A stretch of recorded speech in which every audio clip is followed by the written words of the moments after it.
Bonjour, nous sommes le lundi 28 avril 2025. 28. Alors, on a dans un plan, on considère D1 parallèle à D2, D3 parallèle à D4, avec D1 séquent à D3. Euh, D3.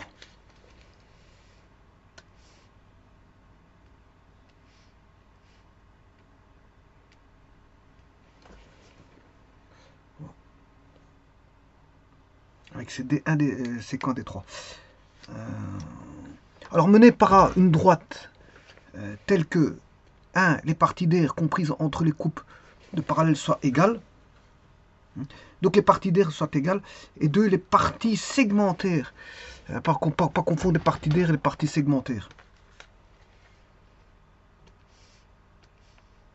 Les parties d'air comprises entre les coupes de parallèle soient égales et les parties segmentaires soient égales entre les coupes de parallèle. C'est-à-dire que vous avez dans un plan, on considère donc D1, D2 parallèles, et puis vous dessinez D3, D4. Donc là, la première chose que vous allez constater, c'est que ça va dessiner un parallélogramme. Ça va dessiner un parallélogramme. On a deux côtés parallèles 2 à 2. Ça, c'est la première chose. Deuxième chose, on a une droite A. Pendant que vous mettez n'importe comment. Supposons comme ça. Qui est séquente à D1, D3. Donc séquente à D1. Vous mettez n'importe comment. En tout cas, il est séquent à D1 et D3. Et puis mené par une droite A.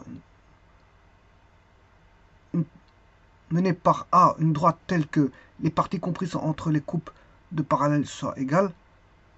Alors, menée par A, c'est une parallèle. Donc, si vous mettez une parallèle, voilà, il y a deux questions. Un, pour que les aires soient égales, là, c'est au niveau des aires, RA1, RA2. Bon, là, vous voyez que ce ne sera pas le cas. Par contre, au niveau segmentaire, ça, c'est évident. C'est assez évident pour le. Voilà. Pour avoir des parties égales, il faut une parallèle. C'est une parallèle qui va faire en sorte qu'on va avoir des parties égales. Et de toute façon, même si je prends une perpendiculaire ici, ouais, toute droite qui va découper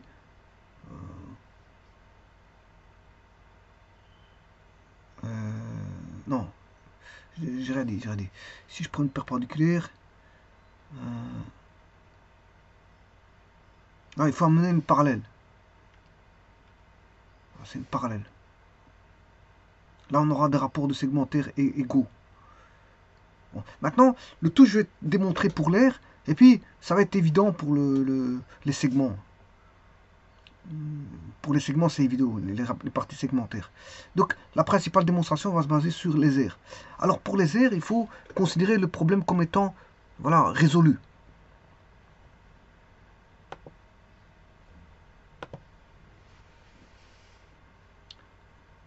Alors, si on prend un parallélogramme, je, je vais dessiner directement le parallélogramme qu'on a ici. Hein.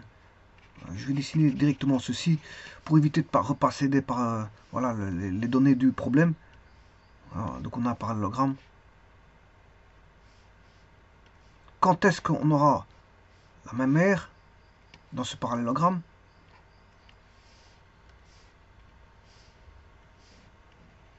Eh bien, vous savez très bien que une des propriétés du parallélogramme, c'est que les diagonales se coupent en leur milieu. Le milieu est un centre de symétrie. Par exemple, on aura la distance ici AM qui vaut la distance. Donc je vais mettre A, B, C. On va voir AM qui est égal à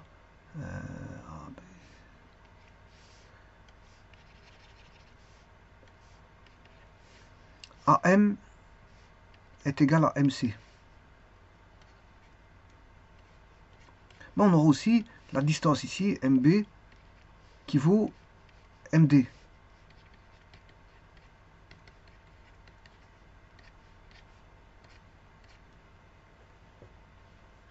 Et donc, le point M est un centre de symétrie.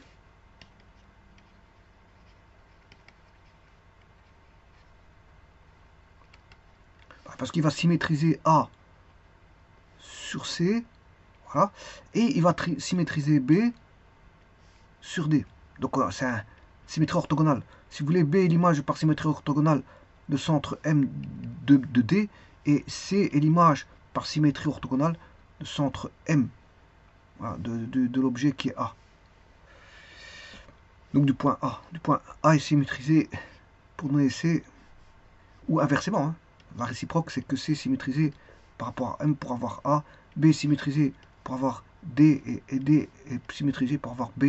Donc qui est l'image? Ben, ça dépend comment on voit la chose. Voilà. On va de l'objet vers l'image. Si D est l'objet, B est l'image. Si D est l'image, ben, B est l'objet, réciproquement. Alors ici, je vais mettre les choses en place. Donc on a, je mets un point A. Voilà. Si j'ai pas besoin des axes, je mets un point B, je mets une droite à B, je mets C, je mets D, je mets une droite, comme ceci,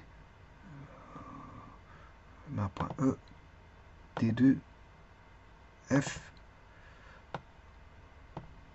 D4, H, I, J. Donc ce qui veut dire qu'ici, dans ce que je viens d'expliquer, bon, c'est pas anodin, ça veut dire que le centre de symétrie, il faut passer par le centre de symétrie pour avoir une aire égale. Pour avoir une aire égale dans le parallélogramme, il faut absolument le découper par l'axe de symétrie, c'est-à-dire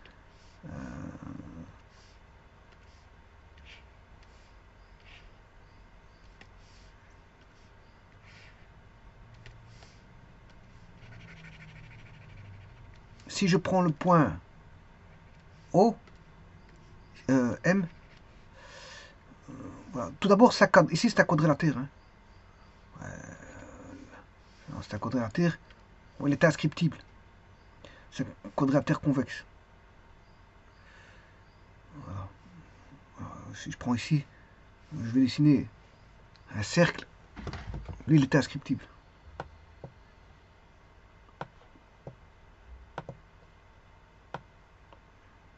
Cercle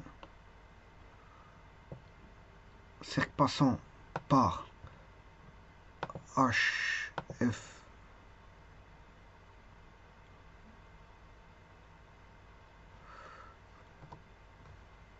cercle passant par I, B. Non, ça va, j'ai rien dit. Mais, il faut des conditions, bien sûr, il faut des conditions. Il faut que les deux angles... j'ai rien dit, pas inscriptible. Bon, ici, j'ai rien dit. Bon, j'enlève ce que j'ai raconté. Parce que normalement, là, il faut que la somme des angles opposés, c'est un fasse 180. Pour qu'il soit inscriptif, il faut que la somme des angles opposés fasse 180. Voilà. Bon, c'est la condition. Sinon, il n'est pas inscriptible. Donc, je disais que si vous faites passer une droite par le centre de symétrie, d'office, l'air là voudra l'air là. D'office. Alors, par exemple, je continue ce que je faisais sur GeoGebra.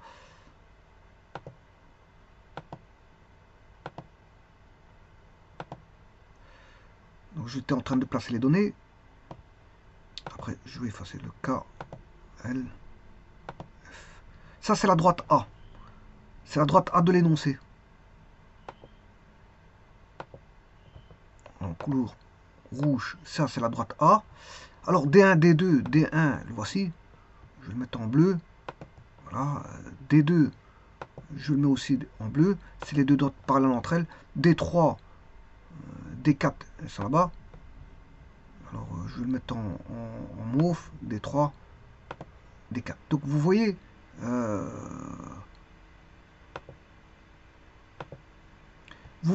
donc le jeu de parallèle D1, D2 et D3, D4.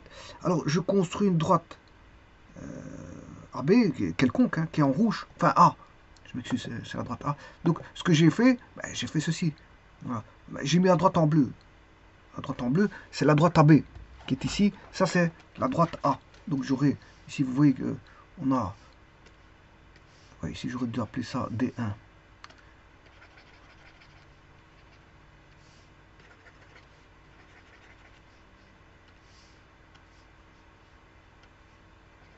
D1, D2, D3 et D4.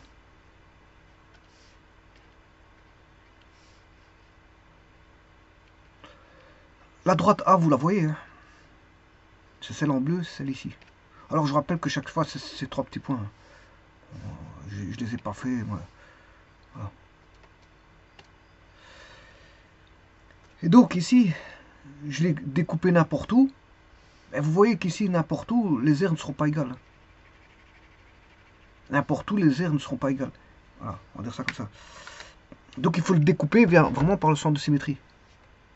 Et maintenant, je vais chercher une parallèle. Alors K, je vais retirer le point K parce qu'il n'est pas important. Le point L n'est pas important. C'est juste pour construire ma droite. Alors, qu'est-ce qui n'est pas important? C'est... Ben, il faut que je retire A, B, E, tout ça. Bon, je vais retirer tout ça. A, on n'a pas besoin. B, pas besoin. E, pas besoin. C, F, oui. S'il faut que je retire CD.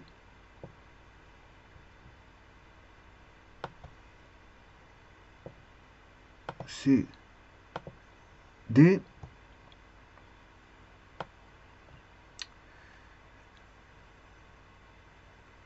CD. On va prendre.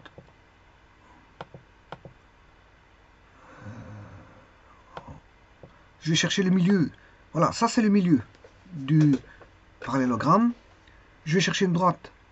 Voilà, parallèle à A. Ça c'est la droite parallèle à A passant par le milieu. Voilà. En faisant ça, je vais chercher l'intersection ici. L'intersection de l'autre côté. Voilà. Je dessine mon premier polygone. Vous voyez que l'air fait 22,1. Bon, je vais le mettre au centième. Propriété. Je le mets au centième. L'air fait 22,1. Bon, maintenant je vais dessiner le second polygone. Voilà, il fait aussi 22,1. Alors maintenant, je vais tourner la droite en rouge, la droite A. Oui, c'est attention que ça c'est pour... Là, je dois aller chercher un point dans la droite A. Alors, c'est pas ça. Petit instant, je vais juste chercher un point dans la droite A. Elle est en rouge normalement. Ouais, elle est là. Donc c'est le point M. Point M. N. C'est L, c'est le point L. Voilà, et donc à partir du point L, si je tourne celui-ci, l'autre il tourne. Et même si je fais ceci, voilà, ouais, ça, il n'y a rien qui change, hein, de tout de suite. Alors si je tourne là, à ce moment-là, l'autre elle est parallèle. Et donc l'air est toujours la même. Dans ce cas-là, l'air est toujours le même. Il découpe toujours en deux aires identiques. Je vais faire ça, je vais exagérer un petit peu. Voilà. Alors, autre petite chose qu'on peut remarquer.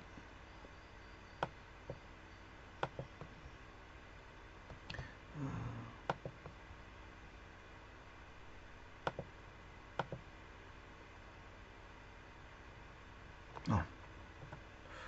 Voilà, j'ai rien dit.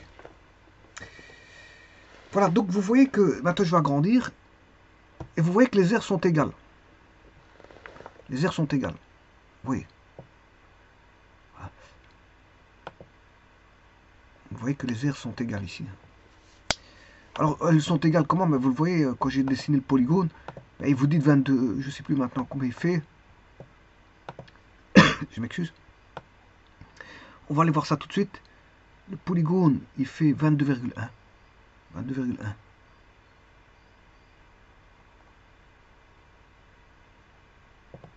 Mais attention, est-ce que c'est pas...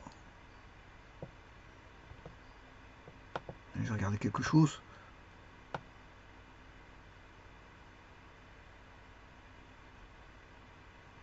Oui, il va même diviser en deux aires. L'aire est constante en plus. En faisant ça, l'aire elle est constante. Hein.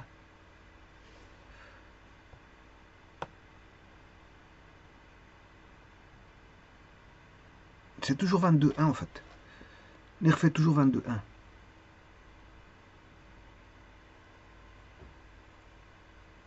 C'est normal parce qu'on divise l'air en deux parties égales.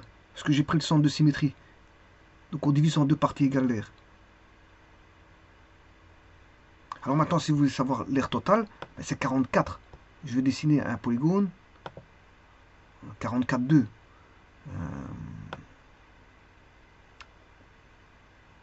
Polygone.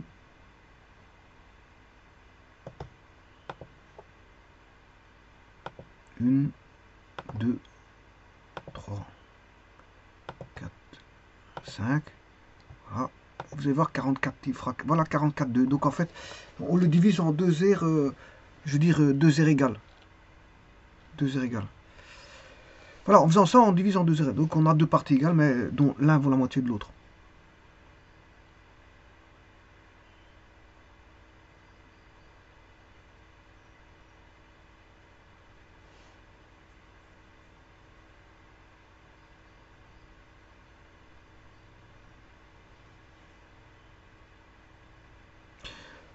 Alors je démonte ceci comme ça. On a donc des parallèles comme ceci. On a, tout d'abord, vous remarquez que bon, on a ici l'angle alpha 1 dans ce quadrilatère. Bon, j'ai mis, je l'ai décomposé en triangle, mais enfin bref, ça je verrai par la suite. Cet angle-là, il vaut cet angle-là, alpha 1 égale alpha prime 1. Pourquoi? Parce que ce sont des angles correspondants. Vous voyez que vous avez ici une droite parallèle, et là, une droite parallèle. Donc vous voyez que vous allez tout simplement, voilà, découper une droite par une droite parallèle. Donc cet angle alpha 1 prime, il est là si vous voulez, il est là, alpha 1 seconde. Donc si vous voulez, alpha 1 est égal à alpha 1 seconde, car ce sont des angles correspondants.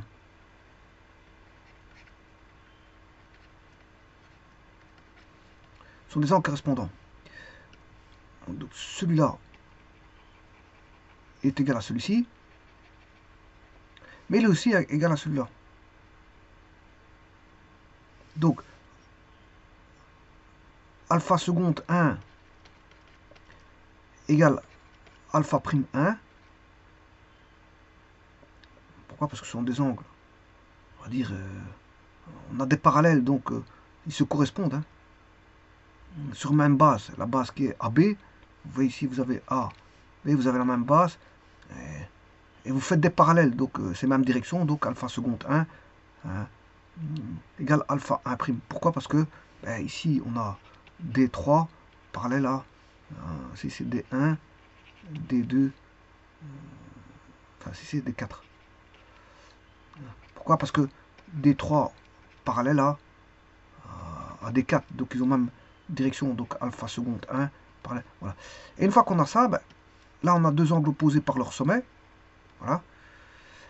On a, donc, ici on aura alpha 1 égale alpha prime 1, alpha seconde 1, alors alpha seconde il est là, qui vaut alpha prime 1. Pourquoi? Parce que angle opposé par leur sommet. Voilà. Et la boucle est bouclée. Voilà, comme on a alpha 1 égale alpha seconde 1, alpha seconde 1 égale alpha prime 1, qu'alpha seconde 1, ouais, ça j'ai déjà mis, alpha prime 1, alpha seconde 1, alpha, voilà, alors c'est alpha tierce. Alpha seconde, alpha prime, ouais. Alpha seconde, c'est alpha tierce ici. Donc ici c'est alpha tierce. alpha tierce.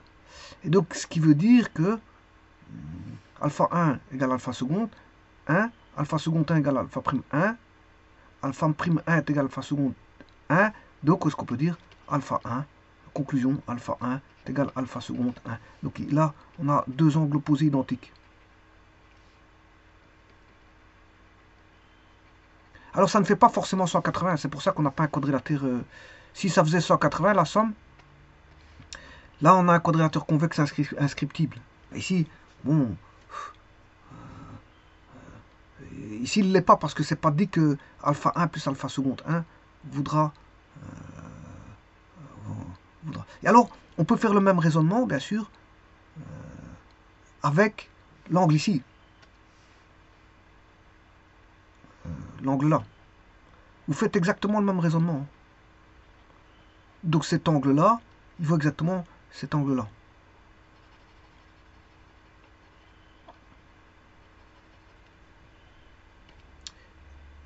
Et pourtant, si non, c'est qu'est-ce qui fait 180 degrés?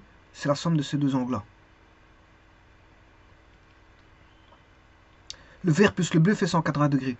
Bon, on voit bien qu'ici, ils sont supplémentaires.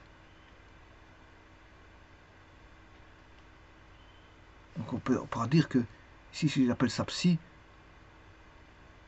1, ben, psi 1 et alpha 1 sont supplémentaires. Psi 1 plus alpha 1 égale 180.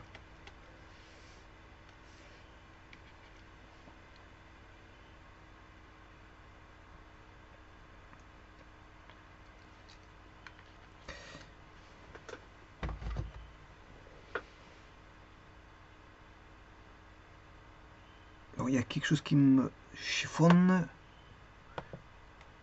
Je vais mesurer l'angle JFP.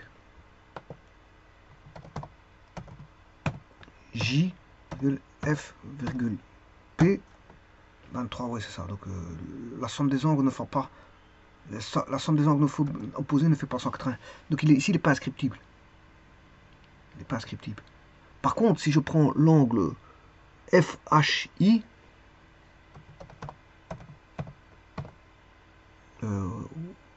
IHF,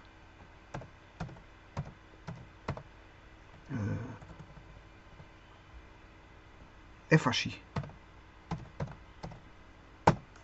156, voilà, ils sont bien complémentaires. Hein.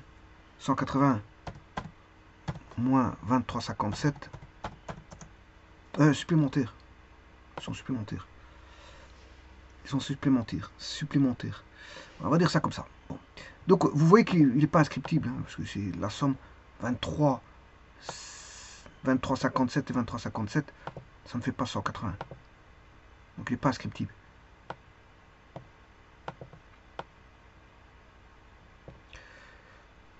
Voilà, ça c'est la première des choses. C'est au niveau des angles. Donc on remarque que, bon, on a des angles identiques. Bon, alors bien sûr ici j'ai pris... bon, c'est ça déjà, on a fait un parallélogramme. C'est normal parce qu'on a des côtés parallèles 2 à 2. Côté parallèle 2 à 2, ça veut dire qu'on a des angles correspondants qui vont apparaître. Bon, ça c'est une chose. Deuxièmement, je crée les diagonales. Les diagonales se coupent en leur milieu puisqu'il s'agit d'un parallélogramme. J'applique la propriété du parallélogramme. Hein. Les diagonales se coupent en leur milieu. Et ici, je vais rechercher un point O. Bon, autre chose. Ici, j'ai fait des découpes de triangles. Voilà, j'ai réuni. Voilà. J'ai découpé ici.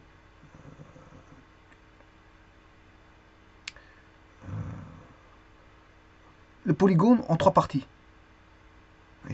Vous allez voir lesquelles. Hein. Je vais chercher en 3 aires. Alors, l'aire numéro 1. L'aire 1. Il va s'agir... Bon, ici j'ai découpé... J'ai été chercher le milieu, bon, que j'appelle ici O à la place de M. Et sur base de ça, ben, je construis... Il va découper AH ici que vous voyez, il va découper AH au point C. Et idem de l'autre côté, le C, si je passe par le milieu, que j'appelle O, hein, le milieu j'appelle O, ben, il va découper en D.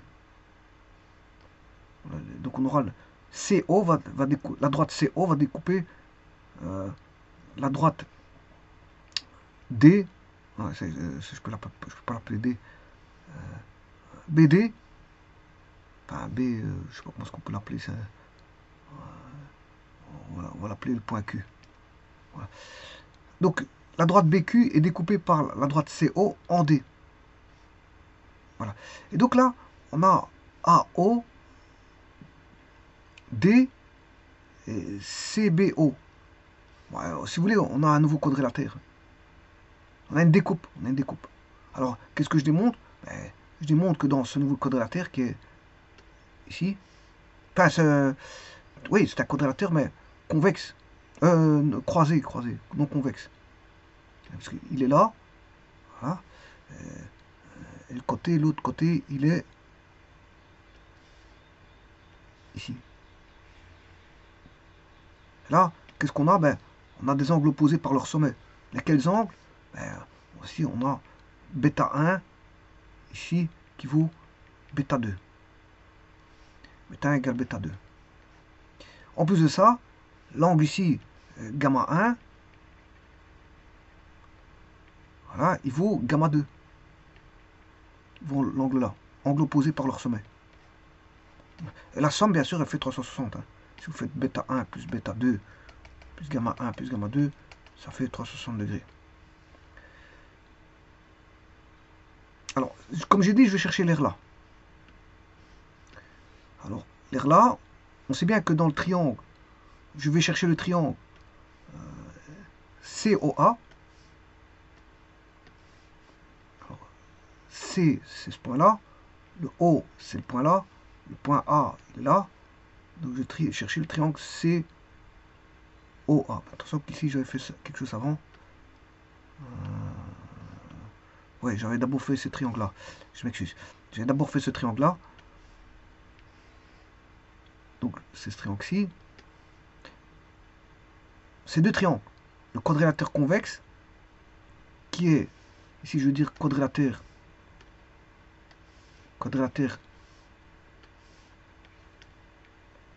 non convexe,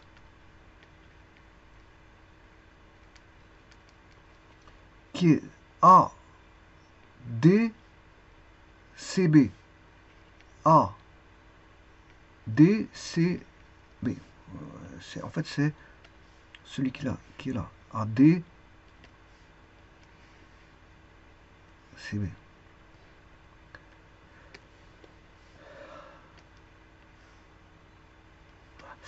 Alors, on sait bien que O est milieu de DC. J'ai pris O, ce point-là comme étant un milieu. Voilà, c'est le milieu. Vous avez le côté là est égal au côté là. Et vous avez le côté là, le côté là. CO est égal à DO. Et c'est ce que j'écris ici. Comme il est milieu, qu'est-ce que je peux écrire? Que au milieu, donc de DC, donc OD égale OC. OD égale OC. OD égale OC. Ensuite, comme O est milieu de AB, AO est égal à OB. C'est ce que j'écris. Ensuite, on remarque que le triangle OCB, c'est-à-dire ce triangle-là, et ce triangle A qui est là, ben, en fait, ils sont semblables. OCB et ODA semblables. Pourquoi? Parce qu'on a un KCAC. CAC, c'est-à-dire deux côtés identiques et un angle homologue. L'angle homologue, je l'ai déjà trouvé, c'est cet angle-là. C'est l'angle que j'avais fait auparavant, qui s'appelait bêta 1 et bêta 2. Donc bêta 1 et bêta 2 sont égaux et bêta 1 et bêta 2 sont homologues. Et en plus de ça, on a deux côtés voyez, entre deux côtés égaux, entre deux côtés homologues. Et ces deux côtés égaux, ben, ils sont là. Donc ils sont semblables, et donc je fais le rapport de Thalès, OCB au DA, OC sur OD, OB sur OA, et CB sur DA. Ben, ici, comme j'ai trouvé l'égalité ici, ben, ça veut dire que le rapport il fait 1. Voilà, et j'ai le rapport. Donc là, ça veut dire qu'on a un rapport de 1, mais d'où les triangles ont même R, puisque le rapport il fait 1. On a deux triangles égaux. En fait, ce sont des triangles qui sont isopérimétriques. Voilà, isopérimétriques, et donc avec un même R. C'est des triangles semblables, même périmètre, même R. Simplement, on a établi ici une symétrie centrale. Puisque O, je vous ai dit que O est un centre de symétrie. Hein. Le O ici est un centre de symétrie. Donc là, on a une figure CB. Le triangle OCB est disposé en symétrie. On a une symétrie centrale. Symétrie centrale de centre O. C'est-à-dire que là, le triangle OB, OCB est une symétrie centrale de centre O pour obtenir l'image qui est le triangle AOD. Donc on a une symétrie centrale, et donc la symétrie centrale conserve aussi bien les segments, les segments de longueur, ainsi que les aires. Ici, bon, on aura une aire identique. La symétrie centrale conserve voilà, les distances et donc les longueurs aussi. Et donc ils ont même R. Donc c'est déjà ça. Ça c'est l'aire 1. C'est l'aire numéro 1. Alors j'entame l'aire numéro 2. Bon, c'est la même chose. Hein. Vous allez voir que c'est la même chose. D'ailleurs, voilà. D'ailleurs, je n'étale pas trop parce que je veux dire c'est la même chose. C'est exactement la même chose. Qu'est-ce que je dis? Mais je dis que ce côté-là, cet angle-là, il vaut celui-là, puisque c'était gamma 1, gamma 2. Rappelez-vous, je les avais appelés gamma 1, gamma 2. Alors ici, je viens de dire à l'instant que celui-là était égal à celui-là. Voilà. Je viens de le faire juste dans la démonstration précédente. Dans celle-ci, vous voyez, AO, ici, AO est égal au B. Et que CO égale CO est égal au D. Donc pour ça, on a déjà deux côtés identiques. Et de nouveau, donc c'est les mêmes côtés que tout à l'heure hein, que je reprends. Donc cette fois-ci, je prends ici ce triangle-là. Alors on a un cas CAC. Voilà. Donc qu'est-ce qu'on a? On a un angle gamma 2, gamma 1 compris entre... On a deux angles homologues identiques, deux côtés identiques compris entre des angles homologues, donc les triangles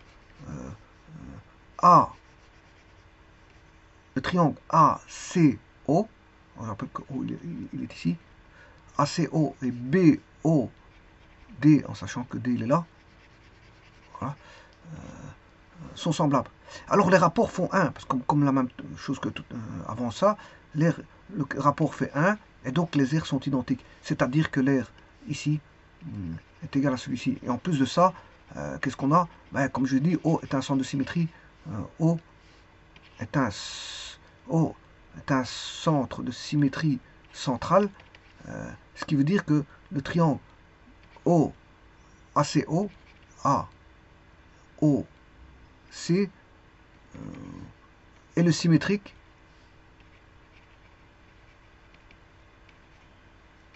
de, on va dire, A, c'est BOD. On a fait une symétrie centrale à deux centres O de AOC qui va donner BOD. Et donc, la symétrie centrale conserve les distances et conserve par là même les aires. Et donc, les aires sont identiques. On a deux aires identiques. Donc, ça, c'est l'aire 2.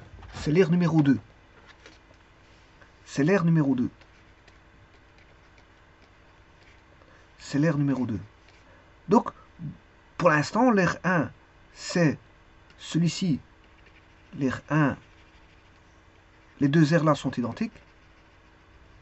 Et les deux aires là sont identiques. Donc, vous voyez qu'on a presque l'égalité. Hein.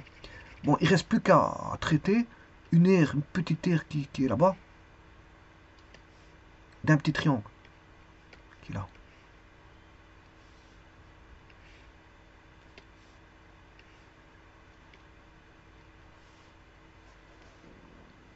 Là, on va découper par des aires comme ça. Alors, là, je traite le triangle.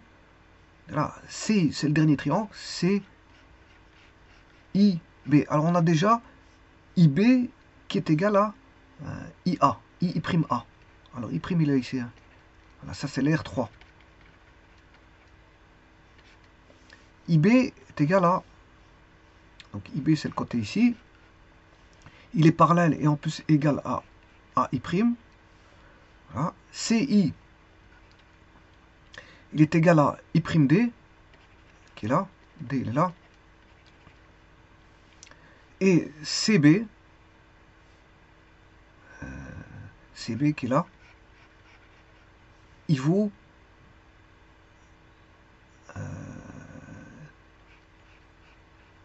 AD. Il vaut AD ici. Donc, ce qui veut dire que maintenant je suis en train de traiter les triangles ici. Et là, ils ont même R. Ces deux triangles ont même R. Ces deux triangles ont même R.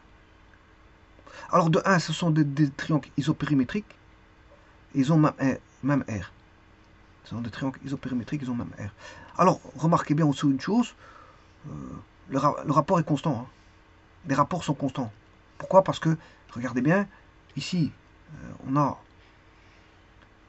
deux droites parallèles. Ouais, bon, ça, c'est pas des droites. Je vais chercher donc la droite AC et donc ACI et I'D B. Voilà. C'est une découpe segmentaire. C'est une découpe segmentaire. C'est-à-dire, si je découpe, on va mettre ça ici comme ça, si je découpe ces deux segments parallèles par une droite quelconque, ben, on va voir des rapports. D'abord, on aura des angles alternés internes, des angles correspondants, etc. Ça, c'est déjà une chose. Et la seconde, mais attention que c'est pas ça. Si, c'est ça. Parce que là, on va voir des rapports segmentaires par rapport à A, C, I. Ça veut dire que C provient d'une découpe du segment AI. Ouais, du segment AI. Et D, ici, provient d'une découpe du segment I'B. Mais quelle est cette découpe? N'oublie pas que je suis passé par le centre de symétrie centrale. Hein. Je suis passé par le centre de symétrie centrale. Donc, qu'est-ce qui va se passer? On aura, ici, dans ce cas-ci, AC, hein, c'est ce que je dis ici, AC vaut dB. Et donc, si je fais le rapport AC sur dB, on aura un rapport de 1. Et ce même rapport de 1 sera valable pour, alors, AC, CI sur I'D. IC sur I'D, il fait 1. Donc, ce qui veut dire que, en quelque sorte, IC vaut I'D. IC vaut I'D. Voilà, ici vaut I'D. Parce que ça provient, d'une symétrie centrale pour laquelle on a fait une découpe de segmentaire, et donc de l'autre côté, on aura une découpe segmentaire dans un rapport, on va dire, inverse. Inverse, c'est-à-dire que AC vaudra dB, c'est ça que je veux dire. On aura une inversion, je veux dire. En fait, c'est une homothétie. La symétrie centrale, c'est une homothétie de rapport -1. C'est pour ça que la figure est inversée. Elle est inversée, c'est parce que dans le rapport, il ne fait pas 1, il fait -1. Donc tout est inversé. Donc, si vous voulez, BD va correspondre à AC, et IC voudra I'D.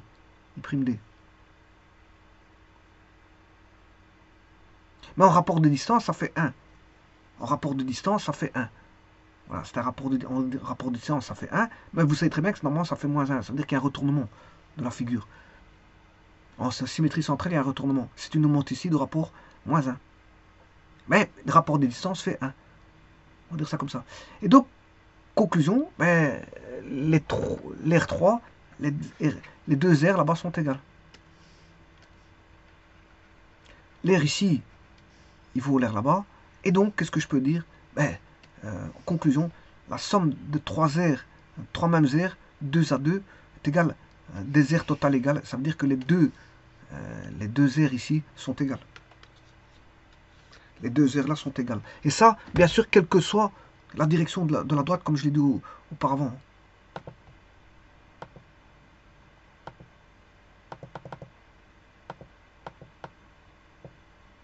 Un petit instant, je vais remettre ça d'aplomb. Voilà, la droite elle est là. Regardez bien, ben, l'air elle est toujours la même. Quelle que soit la découpe, l'air elle sera toujours la même. Même si je, même si je sors, même si je sors, hein, l'air sera toujours la même.